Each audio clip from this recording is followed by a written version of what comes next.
2026-এর যে খসড়া ভোটার তালিকা তা প্রকাশিত হয়ে গিয়েছে। কার নাম আছে, কার নাম বাদ গিয়েছে, সব এই মুহূর্তে ইন ডিটেল জানতে পারা যাবে।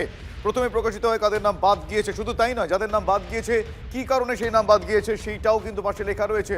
এবং যাদের নাম বাদ গিয়েছে তারা সেক্ষেত্রে কারোর যদি কোনো রকম কনফিউশন থাকে, ফর্ম 6 তারা পূরণ করবেন। ফর্ম 6 পূরণ করার পর তারা যদি এই দেশের বৈধ নাগরিকত্বের তাদের নথি থাকে, প্রমাণ থাকে, তাহলে সেই বিষয়টা আপনারা যখন শুনানিতে ডাক পড়বে সেই সময় গিয়ে দেখাতে পারেন। তাহলে এই দেশের বৈধ ভোটার হলে কোনো রকম ভয়ের কারণে নির্বাচন কমিশন সূত্রে বারবার জানানো হয়েছে।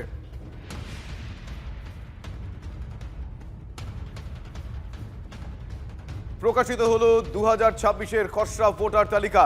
একবার বিগ ওয়ালে আমরা দেখে নিই, একবার বিসিআরকে বলবো বিগ ওয়ালে একবার দিতে, আমরা দেখে নেব। এই দেখুন, এই মুহূর্তে সার্চ ইওর নেম যেখানে দেখতে পাচ্ছেন আপনারা, search your name in last SIR, search your name in last SIR যেটা দেখতে পাচ্ছেন সেইখানটা আপনি একেবারে এই দেখুন, search your name in voter list, search your name in voter list দেখতে পাচ্ছেন। এইখানে আপনি আপনার নাম ভোটার লিস্টে আছে কিনা, আপনার পোলিং ডিটেল এখানে ক্লিক করলে আপনি জানতে পারবেন যে আপনার নাম রয়েছে কিনা। কি ক্লিক করলে কিভাবে জানতে পারবেন, আমি আমার সহকর্মী শুভজিৎ মিত্রকে বলবো। শুভজিৎ এই মুহূর্তে বসে রয়েছেন ডেস্কটপে, দেখুন ক্লিক করলে কিভাবে দেখতে পাবেন। This is the easiest way, একেবারে সহজ উপায়, কোনো রকম দুশ্চিন্তার কোনো কারণ নেই। শুভজিৎ একটু এক্সপ্লেন করো। হ্যাঁ, তুমি দেখালে আমি ওখান থেকে, তুমি যেখানে শেষ করলে সেখান থেকে শুরু করি। সার্চ করার পর দেখো সার্চ বাই এপিক, মানে ভোটার আই কার্ড নাম্বার দিয়ে সার্চ করতে হবে। এখানে প্রথমে আমি ল্যাঙ্গুয়েজে যাব, বাংলা সিলেক্ট করলাম, করার পর এখানে স্টেট, আমি স্টেটে চলে গেলাম, ওয়েস্ট বেঙ্গল। এপিক নাম্বার আমি দিচ্ছি একটা,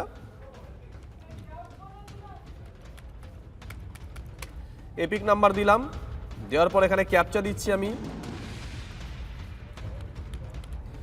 দেওয়ার পর সার্চ করলাম।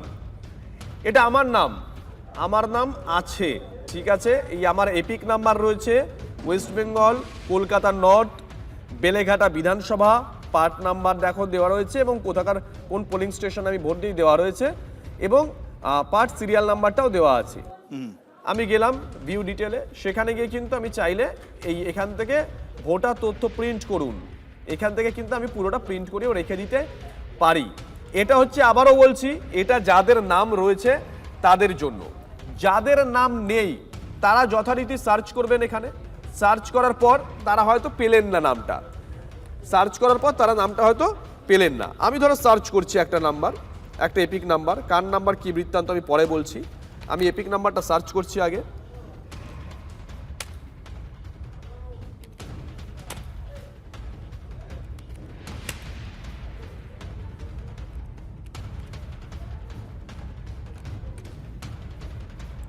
আমি সার্চ করছি গিয়ে এখানে ল্যাঙ্গুয়েজ সিলেক্ট করলাম বাংলা, এপিক নাম্বার সার্চ করলাম, স্টেট ওয়েস্ট বেঙ্গল, ক্যাপচা দিচ্ছি,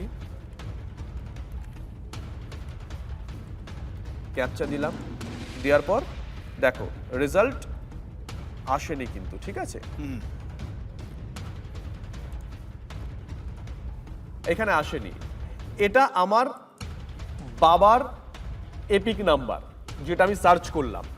এবার কেন আসেনি, কি কারণে আসেনি, আমি আবারও চলে গেলাম আগের যে সাইটটা বারবার দেখাচ্ছিলাম, যেখানে CEO West Bengal dot GOV, মাফ করবেন, সিইও ওয়েস্ট বেঙ্গল www.gov.in/asd_SIR, সেখানে গিয়ে কলকাতা নর্থ বেলেঘাটা বিধানসভা কেন্দ্র, আমার পার্ট নাম্বার হচ্ছে 297। আমি নিচে চলে এলাম, 297 পার্ট নাম্বার, এই যে পার্ট নাম্বার দেখাচ্ছি আমরা, তার পাশে ডাউনলোডে গেলাম, গিয়ে এই আমার বাবার নাম, এই এপিক নাম্বার। কেন নাম বাদ? কারণ তিনি মৃত। ধরো আরো জীবিত কেউ আছেন কিন্তু তিনি দেখছেন তার নাম বাদ চলে গেছে, কেন বাদ? দেখো এখানে লেখা রয়েছে স্পষ্ট, সংগ্রহ না হওয়ার কারণটা কি, খুঁজে পাওয়া যায়নি, অনুপস্থিত, স্থায়ীভাবে স্থানান্তরিত, এরকমও কিন্তু প্রচুর রয়েছে। শুভজিৎ, ইতিমধ্যে, হ্যাঁ, আরেকটা বিষয় যেটা, সেটাও দেখতে পাচ্ছি যে ইতিমধ্যেই তালিকাভুক্ত। এবার ইতিমধ্যে তালিকাভুক্ত মানে কি, ইনি কি এই রাজ্যেরই অন্য কোনো জায়গার ভোটার নাকি অন্য রাজ্যের ভোটার, সেটা কিন্তু এখনো পর্যন্ত পরিষ্কার নয়। কিন্তু নির্বাচন কমিশনের তরফ থেকে বলে দেওয়া হয়েছে যে ওনার নামটা আসেনি, তার কারণ ইতিমধ্যেই নথিভুক্ত রয়েছে ওনার নাম। শুভজিৎ, একেবারেই থ্যাংক ইউ শুভজিৎ। এই মুহূর্তে আমার দুই সহকর্মী কনিষ্ক এবং দীপঙ্কর রয়েছে। কনিষ্কর কাছে আমি প্রথমে যাই। কনিষ্ক, এখনো পর্যন্ত